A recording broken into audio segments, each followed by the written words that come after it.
નમસ્કાર. આજના આ ખાસ એક્સપ્લેનરમાં આપણે વાત કરીશું ગુજરાત માધ્યમિક અને ઉચ્ચતર માધ્યમિક શિક્ષણ બોર્ડમાં શિક્ષણ સહાયક બનવાની. જો લક્ષ્ય 2026ની આ પરીક્ષા ક્લિયર કરવાનું છે તો આ સેશન એકદમ ગેમ ચેન્જર સાબિત થવાનું છે. આપણે ટીએટી 2026 માટે એક હાઈ યીલ્ડ ક્રેશ કોર્સ પ્લેબુક તૈયાર કરી છે. તો ચાલો કોઈ પણ વિલંબ વિના સીધી જ શરૂઆત કરીએ અને આખી વ્યૂહરચનાને ડીકોડ કરીએ. આજના આપણા એજન્ડા પર નજર કરીએ. આપણે શરૂઆત કરીશું ટીએટી 2026ની પરીક્ષાની રૂપરેખાથી. ત્યારબાદ માર્કિંગ અને વાંધા એટલે કે ઓબ્જેક્શનના નિયમો સમજીશું. પછી મુખ્ય શિક્ષણ ફિલોસોફીઓ, બ્લૂમ્સ ટેક્સોનોમી અને છેલ્લે સૌથી અગત્યની હાઈ યીલ્ડ પ્રેક્ટિસ વ્યૂહરચનાઓ પર જઈશું. ફટાફટ આગળ વધીએ. વિભાગ 1 ટીએટી 2026 પરીક્ષાની રૂપરેખા. આ પરીક્ષાના 2 તબક્કાની આંટીઘૂંટી સમજવી બહુ જરૂરી છે. સૌથી પહેલાં તો ટાઈમલાઈન ક્લિયર હોવી જોઈએ. ફેબ્રુઆરી 2026માં ઓનલાઈન રજિસ્ટ્રેશન છે અને એપ્રિલમાં એડમિટ કાર્ડ આવશે. પણ અહીં ખાસ ધ્યાન આપવા જેવી બાબત એ છે કે પ્રિલિમ્સ પરીક્ષાની તારીખ બદલાઈને 3 મે 2026 થઈ છે. શા માટે? કારણ કે જૂની તારીખ ગુજકેટ સાથે ટકરાતી હતી. એટલે કે મે મહિનામાં જ પ્રિલિમ્સ અને મુખ્ય વર્ણનાત્મક પરીક્ષા બંનેની તૈયારીઓ માટે ટાઈમ મેનેજમેન્ટ એકદમ પરફેક્ટ હોવું જોઈએ. હવે પ્રિલિમ્સના 200 ગુણનું માળખું જોઈએ. પેપર 1 સામાન્ય અભ્યાસનું છે, જેમાં 100 માર્ક્સ છે. પણ ખરી ગેમ પેપર 2માં રમાશે. ભલે સિલેબસ ધોરણ 9 અને 10નો હોય, પણ તેનું લેવલ પોસ્ટ ગ્રેજ્યુએટ એટલે કે અનુસ્નાતક કક્ષાનું હશે. આનો સીધો અર્થ એ છે કે બેઝિક્સ તો ક્લિયર હોવા જોઈએ, પણ કન્ટેન્ટની ડેપ્થ પર પકડ મજબૂત હોવી અત્યંત આવશ્યક છે. તો પેપર 2માં સ્કોર ક્યાંથી કવર કરવો? આ રહ્યા કેટલાક હાઈ યીલ્ડ ટોપિક્સ, જેમ કે વિજ્ઞાનમાં રાસાયણિક પ્રતિક્રિયાઓ, વિદ્યુત અને આનુવંશિકતા, સામાજિક વિજ્ઞાનમાં બંધારણ અને સ્વતંત્રતા સંગ્રામ, અને ગણિતમાં ત્રિકોણમિતિ અને આંકડાશાસ્ત્ર. આ એવા વિષયો છે જ્યાંથી સૌથી વધુ પ્રશ્નો નીકળવાની પૂરી શક્યતા છે. આના પર ફોકસ કરવાથી સ્કોર ચોક્કસપણે બૂસ્ટ થશે. આગળ વધીએ વિભાગ 2 પર. માર્કિંગ અને વાંધા એટલે કે ઓબ્જેક્શનના નિયમો. આ માત્ર નીરસ નિયમો નથી, પણ આ એક રિસ્ક મેનેજમેન્ટ સ્ટ્રેટેજી છે. આ આંકડો બરાબર મગજમાં બેસાડી લેજો. -0.25. પ્રિલિમ્સની OMRમાં દરેક ખોટા જવાબ પર સીધા 0.25 ગુણ કપાશે. એટલે કે અંધાધૂંધ તુક્કા લગાવવાની સિસ્ટમ અહીં બિલકુલ નહીં ચાલે. તો પછી મનમાં સવાલ એ થાય કે જો પરીક્ષામાં કોઈ પ્રશ્નનો સાચો જવાબ બિલકુલ જ ખબર ન હોય, તો આ આકરા પેનલ્ટી સિસ્ટમમાંથી બચવાનો રસ્તો શું? અને અહીં એન્ટ્રી થાય છે વિકલ્પ ઈની. નવા બોર્ડ ફોર્મેટ પ્રમાણે જો આપણે કોઈ પ્રશ્નનો જવાબ નથી આપવો તો તેને ખાલી છોડવાની ભૂલ ક્યારેય ન કરવી. ફરજિયાતપણે આ 5મો વિકલ્પ એટલે કે ઈ ગૂંટવાનો રહેશે. આ આપણું બ્રહ્માસ્ત્ર છે, જે મહેનતથી મેળવેલા માર્ક્સને નેગેટિવ થતા બચાવશે. પરીક્ષા પૂરી થયા પછી જો આન્સર કીમાં કોઈ ભૂલ દેખાય તો આ 5 સ્ટેપની પ્રક્રિયા કામ લાગશે. પોર્ટલ પર લોગિન કરો, પ્રશ્ન સિલેક્ટ કરો અને સૌથી અગત્યનું માન્ય પુરાવા અપલોડ કરો. જો પુરાવા વગર વાંધો ઉઠાવ્યો તો અરજી સીધી રિજેક્ટ થઈ જશે. ત્યાર પછી ફી ભરીને ફોર્મ સબમિટ કરવાનું રહેશે અને રેફરન્સ માટે પ્રિન્ટ સાચવી લેવાની. ચાલો હવે શિક્ષકના માઇન્ડસેટમાં ઉતરીએ. વિભાગ 3 મુખ્ય શિક્ષણ ફિલસોફીઓ, જે 35 માર્કના શિક્ષણ અભિરુચિ વિભાગમાં મોટો ભાગ ભજવે છે. ગુજરાતના શૈક્ષણિક માળખાનો પાયો મુખ્યત્વે આ 3 ફિલસૂફી પર છે.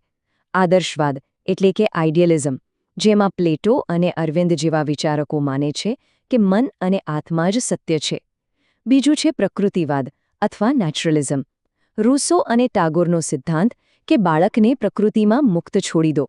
અને ત્રીજું જ્હોન ડ્યુવીનો વ્યવહારવાદ એટલે કે પ્રેગ્મેટિઝમ, જે પ્રાયોગિક શિક્ષણ પર ભાર મૂકે છે. પરીક્ષામાં આ ત્રણેયના તફાવત વારંવાર પૂછાય છે, એટલે કન્સેપ્ટ ક્લિયર રાખવા જરૂરી છે. ફિલસૂફીની સાથે મનોવિજ્ઞાન પણ એટલું જ અગત્યનું છે. અહીં 2 અલગ વિચારધારાઓ વચ્ચેનો ભેદ સમજવો ક્રિટિકલ છે. સ્કિનર અને પાવલોવનો વર્તનવાદ, જે કહે છે કે બહારથી ટ્રેનિંગ અને કન્ડિશનિંગ આપીને વર્તન બદલી શકાય. જ્યારે બીજી બાજુ એરિક્સનનું કિશોરાવસ્થાનું મનોવિજ્ઞાન એ દર્શાવે છે કે વિદ્યાર્થીઓ અંદરથી ઓળખની કટોકટી અને ભાવનાત્મક ઉતાર-ચઢાવમાંથી પસાર થતા હોય છે. એક સારા શિક્ષક તરીકે આ બંને ડાયનેમિક્સ સમજવા જ પડે. હવે આવીએ છીએ આધુનિક શિક્ષણના સૌથી અગત્યના અને વારંવાર પૂછાતા મોડેલ પર. વિભાગ 4 બ્લૂમ્સ ટેક્સોનોમી. એન્ડરસન અને ક્રથવોલે 2001માં આ ટેક્સોનોમીને અપડેટ કરી હતી. મજાની વાત એ છે કે તેમણે નામને બદલે એક્શન વર્બ્સ એટલે કે ક્રિયાપદોનો ઉપયોગ કર્યો. પરીક્ષામાં પ્રશ્નો પણ આ જ ક્રિયાપદો પરથી બને છે.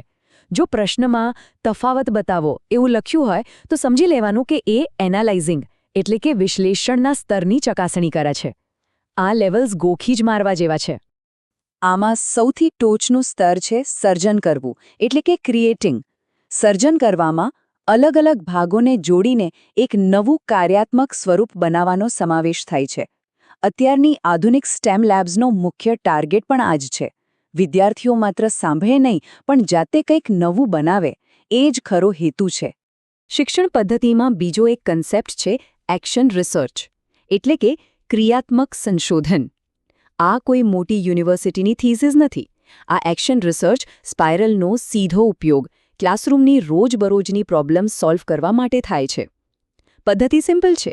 પહેલાં પ્લાનિંગ કરો, પછી એક્શન લો, રિઝલ્ટનું ઓબ્ઝર્વેશન કરો, તેના પર રિફ્લેક્ટ કરો અને ફાઇન ટ્યુન કરીને સુધારો લાવો. ફાઇનલ ફેઝમાં પ્રવેશ કરીએ. વિભાગ 5 હાઈ યીલ્ડ પ્રેક્ટિસ વ્યૂહરચનાઓ. જનરલ સ્ટડીઝના પેપર માટે લેટેસ્ટ ટ્રેન્ડ્સ પર નજર રાખવી એકદમ મસ્ત છે. જેમ કે નવી રાષ્ટ્રીય શિક્ષણ નીતિ NEP 2020નું 5+3+3+4 માળખું. આમાં માધ્યમિક સ્તર હવે ધોરણ 9થી 12 સળંગ ગણાય છે. આ સિવાય મિશન સ્કૂલ્સ ઓફ એક્સલન્સ 2.0 અને રાજ્ય સરકારની નમોલક્ષ્મી યોજના જેવી કે ધોરણ 12 પાસ કરવા પર 15,000 રૂપિયાની સહાય, આ બધા જ ટોપિક્સ એક્ઝામમાં છપાઈ શકે છે. ઠીક છે, તો હવે એક પ્રેક્ટિકલ પ્રશ્ન લઈએ. બ્લૂમ્સ ટેક્સોનોમીના કયા સ્તરમાં સામગ્રીને નાના ઘટકોમાં વિભાજિત કરવી અને તેઓ એકસાથે કેવી રીતે કાર્ય કરે છે તે નક્કી કરવો તેનો સમાવેશ થાય છે? વિચારો. બિલકુલ સાચું. જવાબ છે વિશ્લેષણ એટલે કે એનાલાઇઝિંગ. જ્યારે પણ કોઈ મોટી માહિતીને નાના ટુકડાઓમાં તોડીને તેનું લોજિક સમજવાની વાત આવે ત્યારે એ વિશ્લેષણ જ કહેવાય. આવા કન્સેપ્ચ્યુઅલ અને લોજિકલ સવાલો જ મેરિટ નક્કી કરતા હોય છે. તો આપણે પરીક્ષાની બ્લૂપ્રિન્ટ જોઈ, માર્કિંગના રિસ્ક સમજ્યા અને શિક્ષણના કોર સિદ્ધાંતોને પણ ડીકોડ કર્યા. પણ સૌથી મોટો સવાલ એ છે કે 3 મેના રોજ આ બધું કેવી રીતે એપ્લાય થશે?